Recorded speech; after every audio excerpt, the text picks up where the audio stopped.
Laughter. It's spontaneous, uncontrollable, infectious, and unexplainable. Or is it? Humor scholars would beg to differ. As unpredictable as it may seem, laughter has been analyzed by academics and many theories have been developed to explain it. For example, Sigmund Freud had explanations for laughter that unsurprisingly focused on the unconscious mind. Freud's relief and repression theories postulate that laughter occurs when subconscious feelings are activated. Relief theory states that we laugh due to the arousal of fear that is then quickly abated, such as when someone falls off of a skateboard but then stands up unharmed. Well, mostly.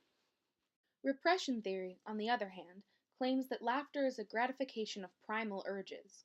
People are constrained by society's rules and laugh when those restraints are violated, allowing the audience to be freed from the tension of unsatisfied desires. This theory centers around the conflict between the id and the superego, which are concepts of self developed by Freud. The id is the part of a person that solely seeks immediate gratification and pleasure. It is often associated with infantile or babyish behavior. Conversely, the superego is a manifestation of social pressures and internalized norms that restricts fulfillment of the id's desires. For the sake of social propriety, the superego delays satisfaction despite the resulting self-inflicted suffering. According to repression theory, the superego's dominance over the id leaves repressed desires that can be fulfilled through comedy. If a comedian tells a joke about a generally taboo topic, such as sexual experiences, this satisfies an appetite that is not typically socially acceptable to express. This release of tension results in laughter. However, Freud's theories are not the only explanations for laughter that have been developed. Superiority theory, for example, hypothesizes that laughter comes from feeling superior to someone else. There are three main ways that this theory manifests itself, which I will broadly define as punching down, punching up, and self-punching. Jokes that punch down are often seen as easy to make, since they make fun of people or groups with less power than the joke teller. Racial minorities, women, the poor, and the disabled are just a few examples of groups that can become the butt of jokes that punch down. This is the statement. It goes like this. Hey girls, relax.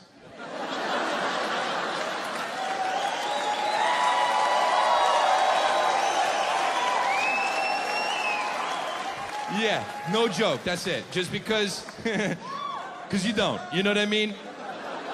You don't. For instance, every second of all of the days that ever happened, you don't. Like, you don't. Girls get stressed out for no reason, right? Like, you run into a girl and you just, you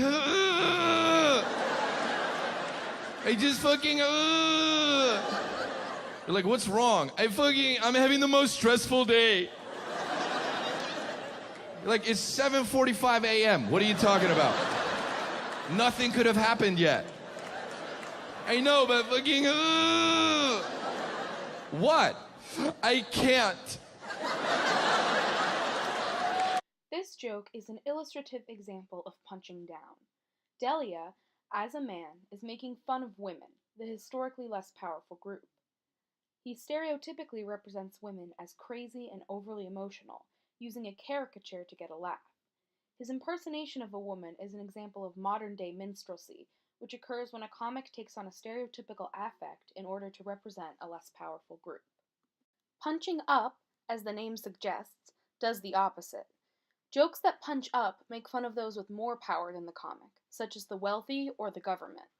These jokes are often seen as subversive, since they tend to point out hypocrisies and reveal social issues. But it's kind of a weird time in America because there's been a surge of hate crimes all over the country right before the election and right after the election. And a lot of the hate crimes are being committed by Trump supporters. And I know they're being committed by Trump supporters because after the hate crimes, they yell, "Trump!" which is like a clue. You know. Like, you don't hear that from the progressive end. You never hear, "I now pronounce you husband and husband. Obama!" Like, you never hear the other side of that. Well, the last few months have been interesting. It's weird, man. Like, there's a lot of things to say about Donald Trump, but one thing I find really fascinating is somehow over the last several months, people now think George W. Bush was a good president. Like, when did that happen? I remember that vividly. There were 2 wars, the economy crashed, or civil liberties were taken away. But I get what's happening, like compared to now, it looks good. You know what I mean? It's like if you lost your leg and were like, man, I miss gangrene. Good old gangrene. Like, no, you don't, just relative to now, you know. By joking about Trump and George W. Bush, Kondabolu punches up at people in power. At the same time, he addresses an increase in hate crimes by making fun of those who commit them, who are typically in positions of social privilege. These jokes show how punching up can reveal social issues to an audience.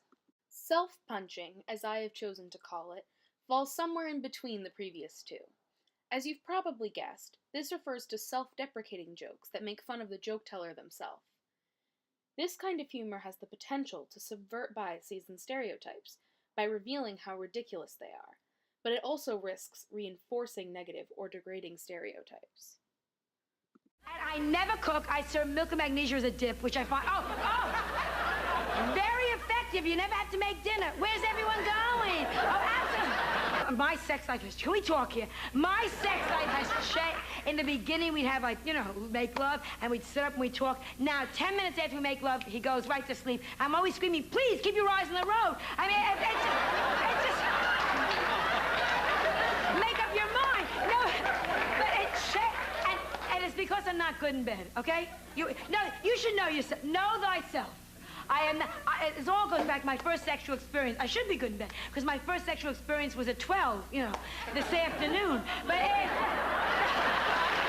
Rivers uses self-deprecation to make the audience feel comfortable laughing at her. She calls herself bad in bed and mocks her lack of cooking ability. Many early female comics like Rivers had to use this style of comedy to be considered funny, and while self-deprecation can be a method of subversion and empowerment for a marginalized group, it has the potential to perpetuate biased and stereotypical viewpoints. For example, in putting herself down by saying she can't cook, Rivers risks reinforcing the idea that women should be good at cooking. Incongruity theory offers another explanation for why people laugh. This theory states that laughter results from unexpected situations that don't match the expectations of reality. Put simply, humor relies on the element of surprise. When a comic sets up a seemingly predictable joke, but at the last second surprises the audience with their punchline, they are relying on incongruity theory to get a laugh. My friend asked me, if you could have any superpower in the world, what would it be? I said Cold War Russia.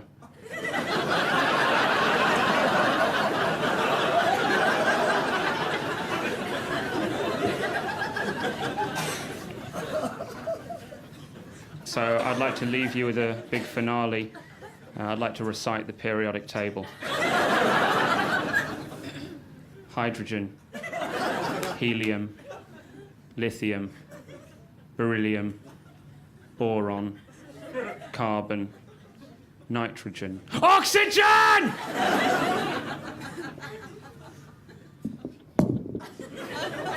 That was the element of surprise. Turner's quick jokes encapsulate the meaning of incongruity theory quite well. His first joke sets up the expectation that the punchline will be about powers such as flight or invisibility, but it ends up being about the global superpower that was Russia during the Cold War. His second joke explicitly uses the element of surprise by catching the audience off guard. By shouting the word oxygen after blandly listing the previous elements, he creates incongruity.